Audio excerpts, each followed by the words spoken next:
जज मैडम ने कहा विश्वासघात करके बुलाया और फिर हत्या कर दिया। पीट पीट कर अधमरा किया। घर जाते जाते डॉक्टर मर गया। विश्वासघात से बड़ा कोई अपराध नहीं है। विश्वासघात करने के बाद हत्या किया, जीवन लीला समाप्त हो गई। इसलिए यह अभियुक्त किसी भी प्रकार कम सजा देने योग्य नहीं है। यह आजीवन जेल में ही सड़ेंगे। लेकिन उसके पहले ही प्रकृति ने दंड दे दिया, यानी हत्या करने वाले अपने आप चले गए। ऐसी अजीबोगरीब घटनाएं कभी कभी देखने के लिए मिलती हैं, लेकिन ताज़ा तरीन घटना है, इसलिए बताना आवश्यक है। जिसने भी जैसा अपराध किया, ऊपर वाले की अदालत में उसे दंड मिलता ही है, कभी जल्दी कभी विलंब से। बताने वाले यह भी बताते हैं कि जन्म जन्मांतर तक दंड भोगना पड़ता है। इस जन्म में यदि नहीं भोगा तो अगले जन्म में पूर्व जन्मों के पाप को भी भोगना पड़ेगा।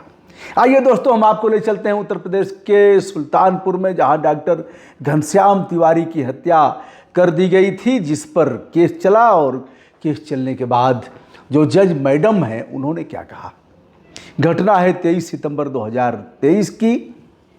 और उस घटना में डॉक्टर घनश्याम तिवारी, जो संविदा के डॉक्टर थे, उन्हें बुलाया जाता है।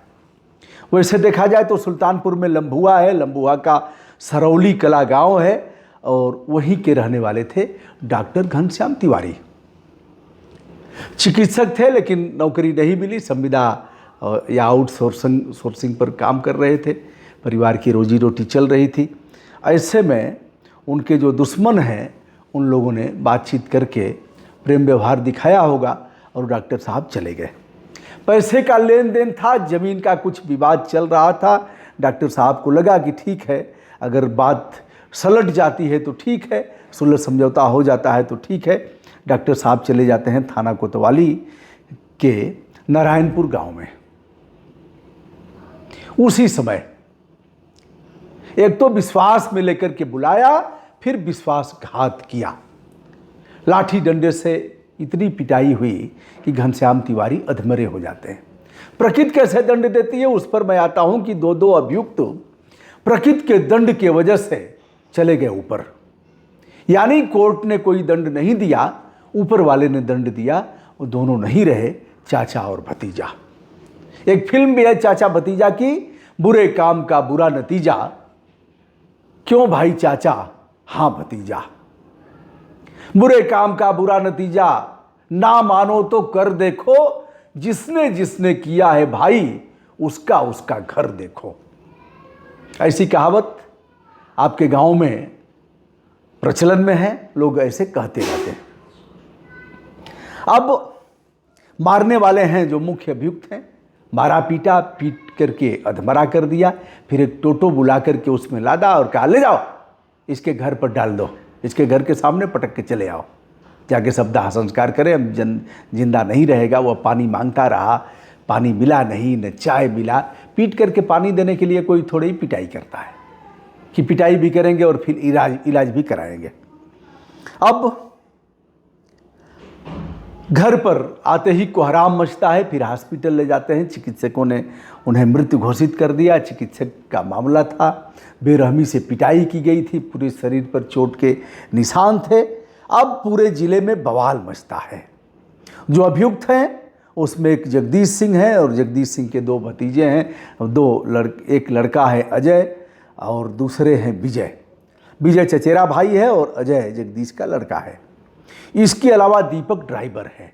इन लोगों पर 302 का मुकदमा दर्ज होता है। 302 के अलावा अन्य जो धाराएं लगती हैं, 120 भी है, यानी षड्यंत्र है, आपराधिक षड्यंत्र है। 364 है अपहरण, धोखा देकर के अपहरण करना, फिर मारना पीटना।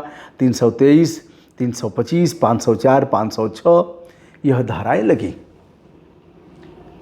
मामले में अन्वेषणकर्ता ने जल्दी जल्दी चार्जशीट फाइल किया, यानी आरोप पत्र दाखिल किया। इस मामले में देखा जाए तो एडीजे हैं अपर जिला जज एचजीएस हैं संध्या चौधरी। इन्होंने सुनवाई किया। इस बीच प्रकृति ने कैसे दंड दिया। कुछ दिनों बाद जमानत हो जाती है। सारे अभियुक्त जमानत पर आ जाते हैं। इस बीच जगदीश सिंह की तबीयत खराब होती है। जगदीश सिंह जो अजय के पिता है, उनकी तबीयत खराब होती है और वह दिवंगत हो जाते हैं।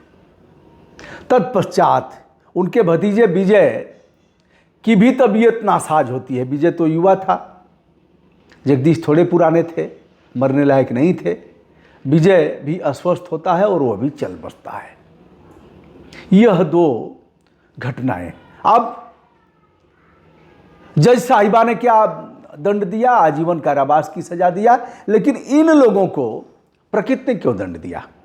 ऐसे तमाम मामलों में भले ही कुछ नहीं पहनता हूँ और बहुत ज़्यादा मंदिर मस्जिद में विश्वास नहीं करता हूँ, बहुत यह है प्रणाम कर लेता हूँ, और कोई नेक कार्य हो गया, गुड वर्क हो गया तो वही पूजा समझता हूँ। अब ऐसे में इनको प्रकृति ने दंड क्यों दिया?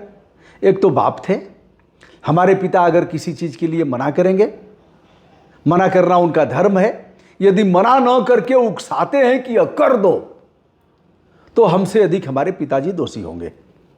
तो बाप ने इस मामले में समझाया नहीं, बाप ने लड़कों को गुंडा और आवारा बनाया, लुक्खा बनाया, तो दंड तो भोगना ही पड़ेगा।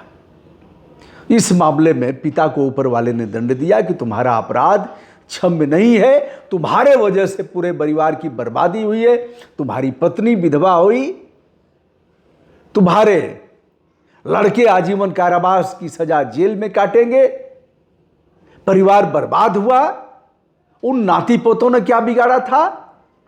तो तुमने इसे रोका नहीं। इसलिए किसी भी तरह, पता नहीं जब तक कोर्ट का फैसला आएगा तब तक पता नहीं क्या होगा, इसलिए चलो हम तत्काल दंड देते हैं। जगदीश को ऊपर वाले ने मार डाला। विजय हो सकता है समझदार रहा हो कुछ, विजय भी चल बसे। अब दो लोग बच गए, एक दीपक है जो ड्राइवर है और एक अजय जो जगदीश का लड़का है। इन दोनों को जज साहिबा ने आजीवन कारावास की सजा दिया और यह भी कहा, अपने फैसले में लिखा, जो घटना हुई थी 23 सितंबर 2023 को फैसला आता है, संध्या चौधरी अपने फैसले में लिखती हैं, विश्वासघात किया बुलाकर। बुलाया इसलिए कि इस तरह की घटना करनी थी। विश्वास में आकर के डॉक्टर पहुंचता है, धोखा की पराकाष्ठा है या विश्वासघात है, इसलिए क्षमा योग्य नहीं है और सोची समझी साजिश के तहत क्रूरतम अपराध किया। इसलिए इस मामले में यद्यपि अभियुक्तों के वकील ने कहा, हुजूर सजा थोड़ा कम करिए, क्योंकि परिवार में बच्चे छोटे छोटे हैं, कच्ची गृहस्थी है, और फिर उन महिलाओं का क्या होगा, उन बहुओं का क्या होगा। विजय की पत्नी अब वह भी विधवा हो गई, अजय घर पर नहीं रहेगा, पिता जगदीश चले गए, हुजूर थोड़ा रहम करिए। जज साहिबा ने कहा, विश्वासघात की पराकाष्ठा है, पीट पीट करके हत्या की गई है, सोची समझी साजिश और फिर क्रूरतम हत्या, इसलिए आजीवन कारावास से कम की सजा नहीं दी जा सकती। ऐसा करते हुए जज साहिबा ने, संध्या चौधरी ने यह आदेश किया। अब दोनों अभियुक्त जेल में हैं, आजीवन कारावास की सजा भुगतेंगे। मामला जाएगा हाई कोर्ट में, हो सकता है हाई कोर्ट से बेल हो जाए, फिर सुनवाई होगी, लेकिन जीवन तो बर्बाद हो गया। डॉक्टर चला गया, डॉक्टर की पत्नी विधवा हो गई। इस मामले में कोर्ट ने 1,20,000 रुपये लगाया अजय पर और 70,000 रुपये लगाया जो दीपक है, चालक है, इनका चालक। अच्छा, ऐसे लोगों के चालक भी गुंडे ही होते हैं, वो कम गुंडे नहीं होते हैं। सबसे पहले हाथ वही छोड़ेंगे, सबसे पहले हथियार वही चलाएंगे, हथियार लेकर के वही चलेंगे। यानी ऐसे लोगों के जो चालक हैं, अगल बगल जो रहने वाले हैं, जो चमचे हैं, वह भी किसी गुंडे से कम नहीं हैं। अब दोस्तों, यह आपने देखा प्रकृति ने कैसा न्याय किया, कोर्ट ने कैसा न्याय किया, और अपने अपने कर्मों का दंड भोगना ही पड़ता है। अवश्यमेव भोक्तव्यम कृत कर्म शुभाशुभम। ब्रजभूषण दुबे का सादर प्रणाम।